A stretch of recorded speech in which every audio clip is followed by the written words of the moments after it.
بسم اللہ الرحمن الرحیم۔ السلام علیکم ناظرین، ابھی ہم کل ختیجہ پہ ظلم ہونے والا واقعہ نہیں بھولے کہ فیصل آباد میں ایک اور ظلم کی کہانی رقم کر دی گئی۔ کہیں فیصل آباد کو نظر تو نہیں لگ گئی؟ نبی اکرم صلی اللہ علیہ وسلم رب کی توحید کی بیان کرنے کے لیے، رب کی توحید کے لیے طائف کے سفر میں گئے۔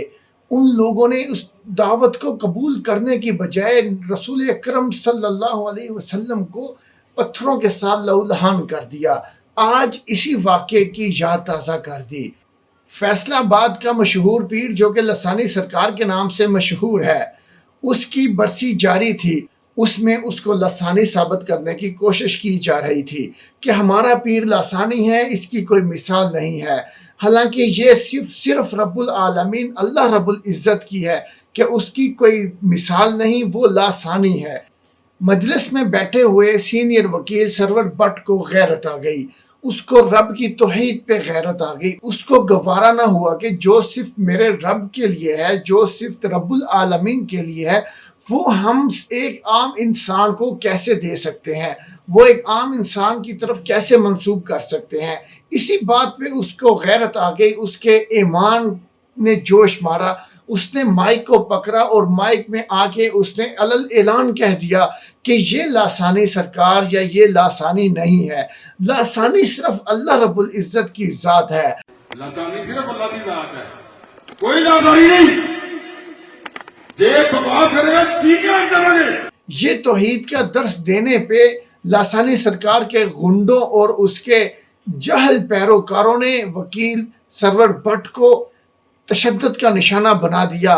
اللہ کی ذات کی توہین ان لوگوں کو برداشت ہے، لیکن جو ان کو اس توہین امیز رویے سے روکے گا، یہ اس کی جان کے دشمن بن جائیں گے، یہ اس کو مارنے کی کوشش کریں گے۔ یہی وکیل سرور بٹ کے ساتھ ہوا، اس کو بہت زدوکوب کیا گیا، تشدد کا نشانہ بنایا گیا۔ ایک طرف اگر دیکھا جائے تو یہ زخم بہت مبارک زخم ہے، جو اللہ کے لیے آئے ہیں، اللہ کی توحید کے لیے آئے ہیں، جو اللہ کے راستے میں آئے ہیں۔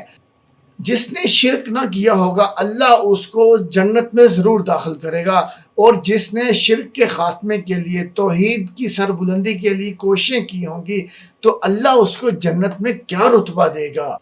یہ شرکی عقائد، یہ باطل عقائد سب مٹ جائیں گے۔ اگر رہے گا تو رب کی ذات رہے گی، اگر رہے گا تو رب کی توحید، رب کی بادشاہت، رب کی ربوبیت رہے گی۔ ہمیں ضرورت اس بات کی ہے، حکومت کی ذمہ داری ہے کہ عوام کے اندر سے یہ جہالت کو ختم کیا جائے، شعور پیدا کیا جائے، رب کی پہچان کرائی جائے، رب کے پیغمبروں کی پہچان کرائی جائے۔ حضرت محمد صلی اللہ علیہ وسلم جو پیغام لے کر انسانیت کی طرف آئے ہیں، اس پیغام کو انسانیت میں عام کیا